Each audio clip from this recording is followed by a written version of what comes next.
नमस्कार, प्राइम 24 मिडियामा यहाँहरूलाई स्वागत छ। म रमेश बराल। सुरुमा मुख्य समाचारका मूल शीर्षकहरू। मेयर बालेन र उपप्रधानमन्त्री नारायण काजीबीच भयो डिनर मिटिङ। अवहेलना मुद्दामा तारिक पर्चा लिएपछि बालेनले भने म अब अपराधी भएँ। कृत्य ठग भ्रष्टाचारी संगठित अपराधी बाहेक कोही तर्सनु नपर्ने गृहमन्त्री श्रेष्ठको भनाई। काठमाडौँ महानगरले तिरायो कुहिएको सामान बेच्ने र सेफ्टी ट्याङ्कीको फोहोर ढलमा मिसाउनेहरूलाई गर्यो कारबाही। पशुपति जलहरी काण्डको पश्चातापमा ओलीले गरे पशुपतिमा क्षमा पूजा। ललिता निवास प्रकरणमा अब सिआइबीको निशानामा पूर्व मन्त्री र सहसचिवतिर न्याय माग्दै मिटर ब्याजी पीडितहरू फेरि पुगे माइती घरमा। मिटर ब्याज पीडितको बीचमा घेरिएका गृहमन्त्री श्रेष्ठले भने तपाईहरूलाई न्याय दिन्छौं। ललिता निवास प्रकरणमा पक्राउ परेका गुरुङको बचाउमा उत्रिएका निजी क्षेत्रका 3 संगठन। काठमाडौँमा मर्निङ वाक गएकाहरूको सिक्री लुट्ने 4 जना पक्राउ। सिक्री किन्ने सुन पसले पनि पक्राउमा। बढ्दो दुर्घटना घटाउन ट्राफिक प्रहरीको सतर्कता। युरोपबाट 40,000 नेपाली कामदारको माग। प्रमाणीकरण नहुँदा समस्या। विमानस्थलबाट फर्काइए जोर्डान जान लागेका 15 जनालाई नेपालमा कर तिर्न आए गुगल र फेसबुक। भारतमा गाईदेखि कुकुरसम्म जनावरलाई बलात्कार गर्ने एक वृद्ध पक्राउ। विश्वकै पहिलो मानव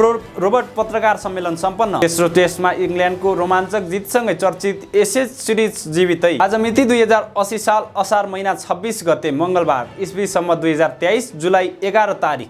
देश तथा विदेशका सम्पूर्ण ताजा खबरहरू लिएर आएको छु। अन्तिमसम्म हेरेर साथ दिनुहोला।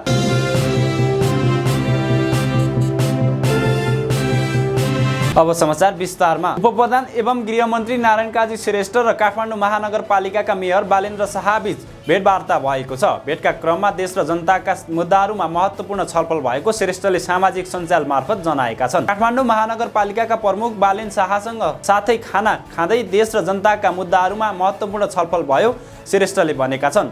सो क्रममा बालेनका टिमको केही प्रतिभाशाली साथीहरू पनि सहभागी रहेको जानकारी दिँदै श्रेष्ठले छलफललाई निरन्तरता दिने समझदारी आफूहरूबीच बनेको बताएका छन्। श्रेष्ठले देश र जनताका पक्षमा मिलेर परिमाणमुखी काम गर्ने आफूहरूको समान सोच रहेको बताएका छन्। अवहेलना मुद्दामा तारिक पर्चा बुझेपछि काठमाडौँ महानगरपालिकाका मेयर बालेन्द्र शाहले व्यङ्ग्यात्मक रूपमा आफूलाई अपराधी भनेका छन्। आदि पुरुष फिल्म चलाउन पाटन उच्च अदालतले आदेश दिएपछि असार 7 गते शाहले आदेश नमान्ने भन्दै चर्को अभिव्यक्ति दिएका थिए।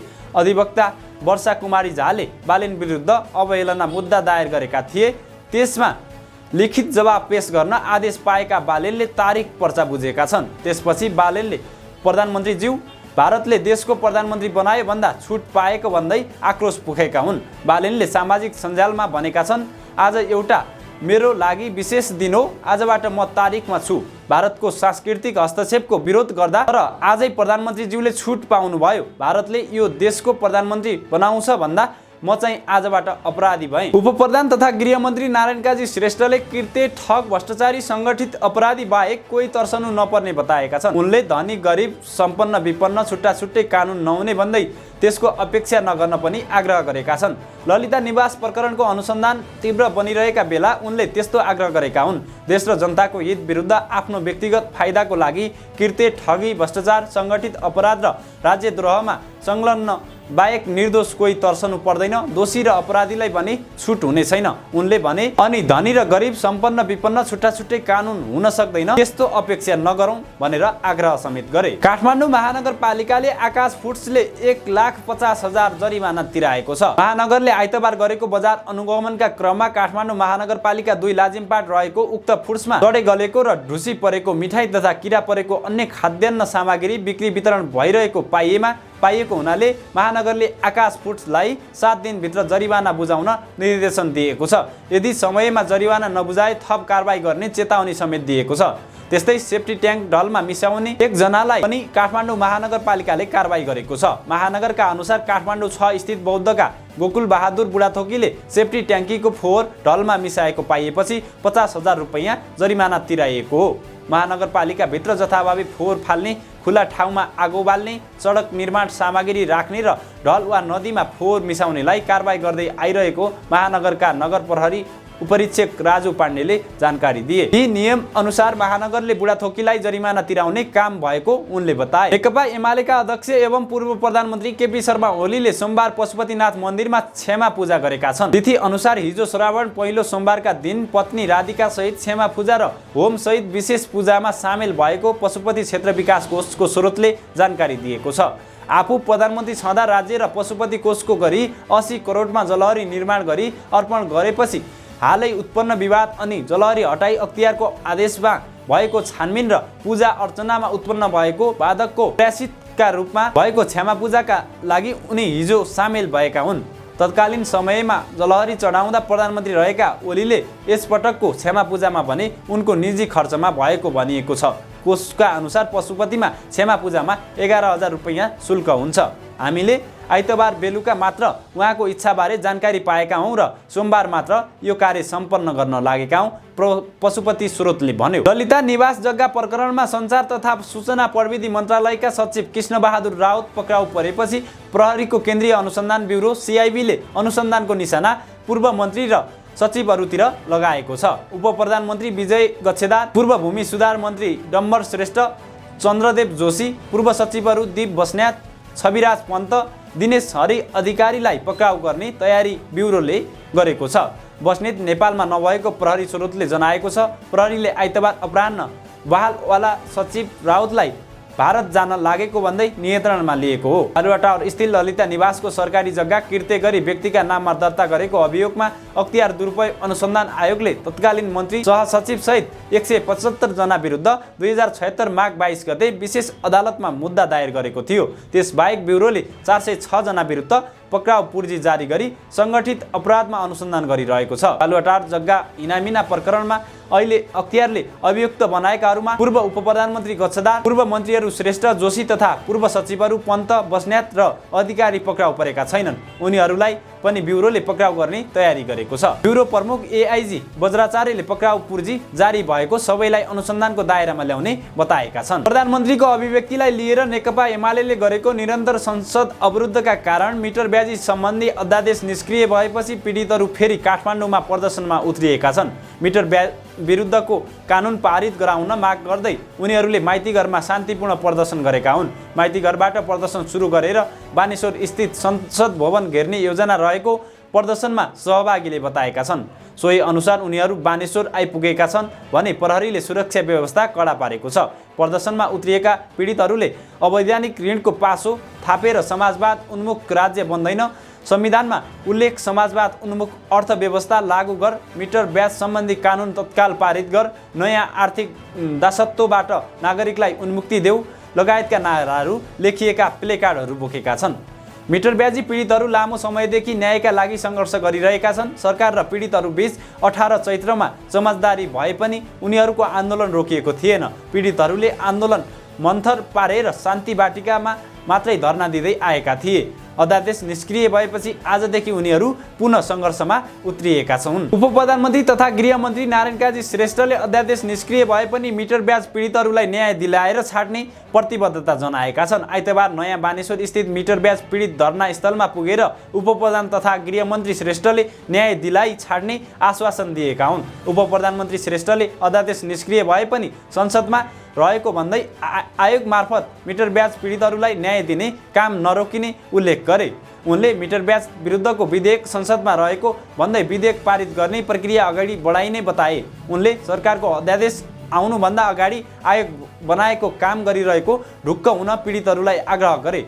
श्रेष्ठले हरेक जिल्ला प्रशासन कार्यालयमा प्रमुख जिल्ला अधिकारीको नेतृत्वमा प्रहरी प्रमुख समेत भएर सरकारी वकिल र पीडितका प्रतिनिधि समेत भएको सहजीकरण समिति रहेको भन्दै समितिले काम जारी राख्ने प्रतिबद्धता समेत जनाए। ललिता निवास प्रकरणमा पक्राउ परेका मिनबहादुर गुरुङमाथि सरकारी लिखित कृत्य गरेको विषयमा अनुसन्धान भइरहेको छ। उनीमाथिको आरोप प्रमाणित भएमा 7 वर्ष कैद र 50,000 रुपैयाँसम्म जरिवाना हुन्छ। तर अनुसन्धानका लागि पक्राउ परेका व्यवसायी मिनबहादुर गुरुङको बचाउमा निजी क्षेत्र अघि सरेका छन्। कानुन विपरीत काम गरेको प्रमाणित भएमा जो कोही पनि कारबाहीको भागीदार हुनुपर्छ र कारबाही गरिनुपर्छ विज्ञप्तिमा भनिएको छ।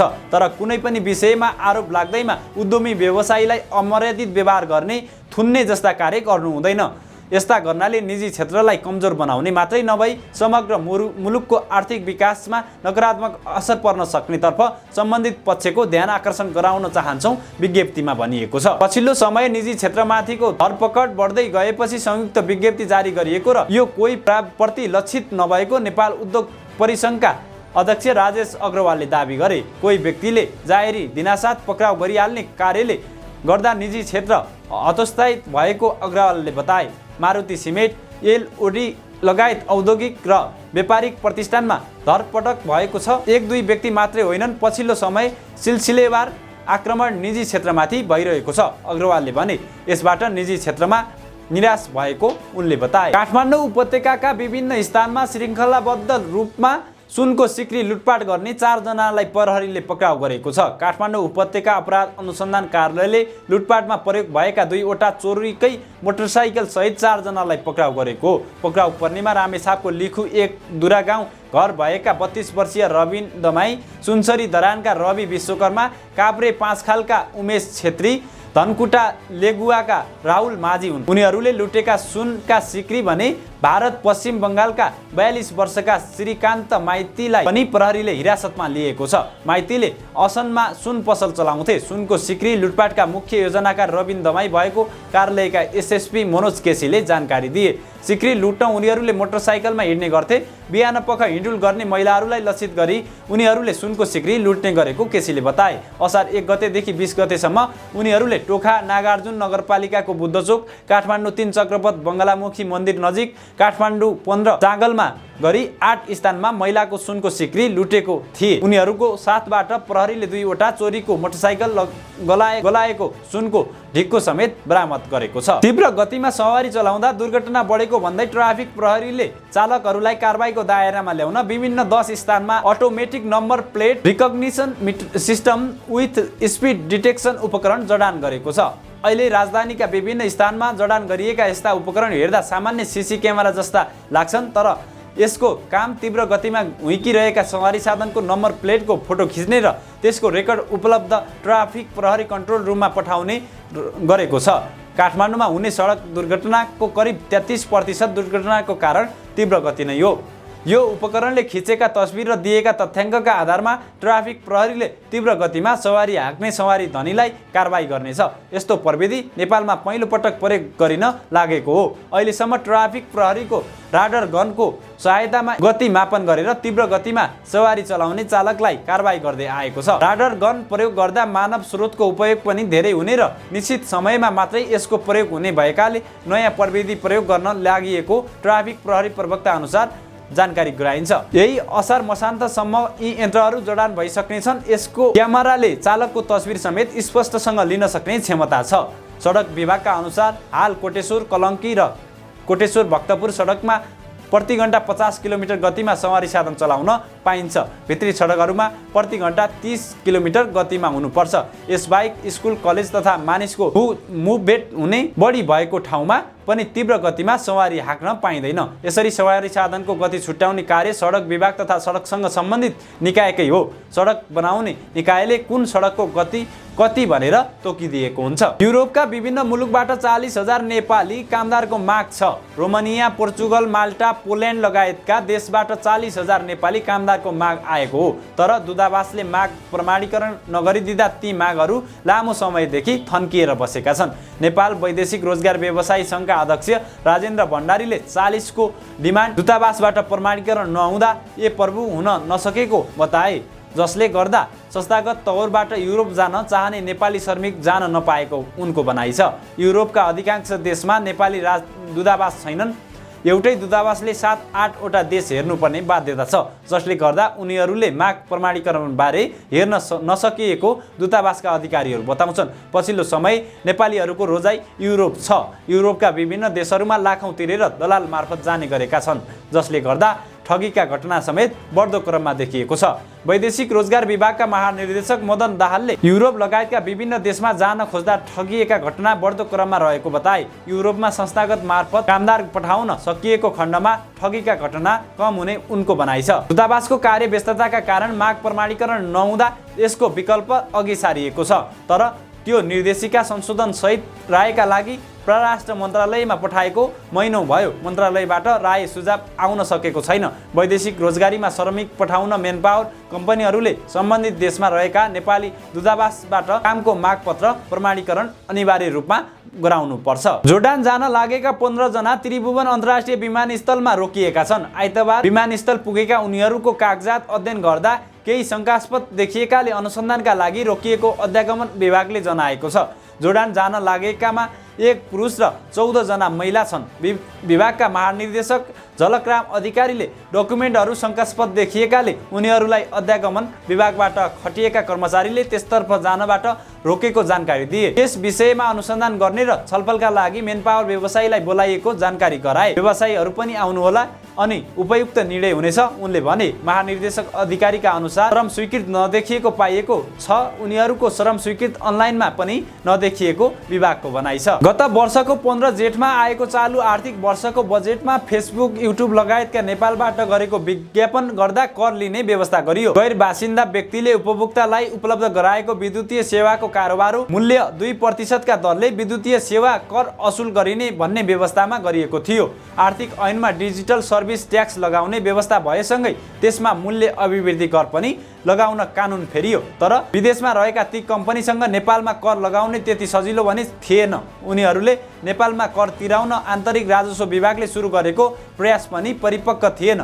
विदेशी कम्पनीमा नेपालमा दर्ता हुन आउन भनेर आन्तरिक राजस्व विभागले बजेट लगत्तै नेपालीमा 30 दिने सूचना निकाल्यो। तर विदेशी कम्पनीले नेपालीको सूचना बुझ्दैनथे। त्यसपछि विभागले अङ्ग्रेजीमै निर्देशिका बनायो। त्यसपछि गुगल, मेटा लगायत कम्पनी आउन चाहे, तर आन्तरिक राजस्व विभागले उनीहरूलाई दर्ता गर्नका लागि छुट्टै सफ्टवेयर नै तयार गरेको थिएन। त्यसपछि आन्तरिक राजस्व विभाग सफ्टवेयर बनाउनतिर लाग्यो। विभागले कार्तिक मङ्सिरतिर मात्रै ती कम्पनीहरूलाई दर्ता हुने प्रणाली विकास गर्यो। तर अन्ततः गत वैशाखमा गुगल र अर्को इबिस्को इन्टरनेसनल इन्कोर्पोरेसन नेपालमा मूल्य अभिवृद्धि कर र डिजिटल सर्भिस ट्याक्स तिर्ने गरी आन्तरिक राजस्व विभागको प्रणालीमा दर्ता भए।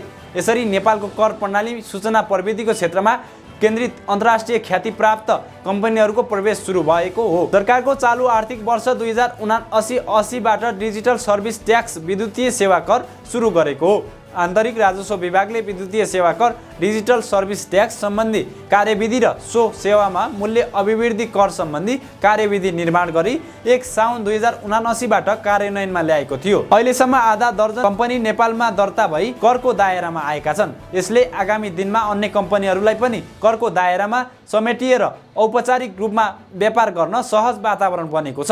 कार्यालयका अनुसार गुगल, फेसबुक र माइक्रोसफ्ट सहित 6 वटा ठूला कम्पनीहरू नेपालको कर प्रणालीमा आबद्ध भएका छन्। कार्यालयका अनुसार सिङ्गापुरमा कार्यालय स्थापना गरी सञ्चालनमा रहेका Google Asia Pacific private limited, Microsoft regional sales private limited र लिङ्कन सिङ्गापुर प्राइभेट लिमिटेड नेपालको कर प्रणालीमा आबद्ध भएका हुन्। अन्तर्राष्ट्रिय समाचारमा पहिले भारतको उत्तर प्रदेशको कानपुरमा एक वृद्धमाथि गाई र कुकुरसहित थुप्रै जनावरसँग दुष्कर्मको आरोप लागेको छ। घटना बर्रा इलाकाको हो। प्रहरीले आरोपी वृद्धलाई पक्राउ गरेको छ। प्रहरी उपायुक्त रविन्द्र कुमारले पक्राउ गर्ने व्यक्तिको पहिचान बर्रा 8 गुजैनी निवासी विजेन्द्र मिश्रा 62 को रूपमा गरेका छन्। उनका अनुसार घटनाको सीसीटीभी फुटेजको आधारमा आरोपीलाई पक्राउ गरिएको। प्रहरीले आरोपी अभ्यस्त आरोपी भएको र उनीहरू विरुद्ध पहिला पनि यस्तै आरोप लागिसकेको जानकारी दिए। संयुक्त प्रहरी आयुक्त कानुन एवं व्यवस्था आनन्द प्रकाश तिवारीले भने, प्रहरी अनुसन्धानको क्रममा हामीले थुप्रै सीसीटीभी फुटेज पाएका छौँ जसमा मिश्रालाई सार्वजनिक स्थानमा विभिन्न जनावरसँग यौन सम्बन्ध स्थापित गरिरहेको देख्न सकिन्छ।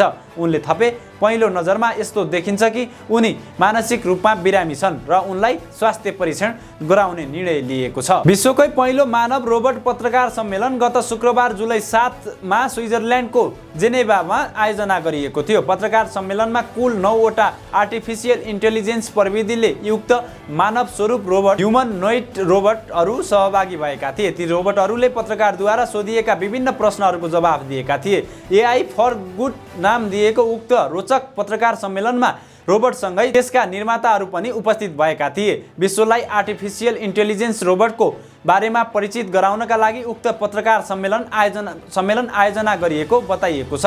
ती बाहेकका रोबोटहरू नयाँ आर्टिफिसियल इन्टेलिजेन्स प्रविधिको प्रयोग गरेर बनाइएका हुन्। भविष्यमा आम मानिसलाई रोग तथा भोग जस्ता समस्याहरूको समाधानमा मद्दत गर्नका लागि यी रोबोटको प्रयोग गर्ने योजना समेत छ। उक्त सम्मेलनको प्रश्न उत्तरको भिडियो पनि सोसल मिडियामा सार्वजनिक भएको छ। पत्रकारहरूले गरेका प्रश्नहरूको जवाफमा नीलो नर्स पहिरन लगाएको ग्रेस नामक मेडिकल रोबोटले आफूले मानव सहायताको भूमिका निभाउने वाचा गरेको छ। साथै आफूले कुनै पनि काममा समस्या पैदा नगर्ने आश्वासन पनि दिएको छ।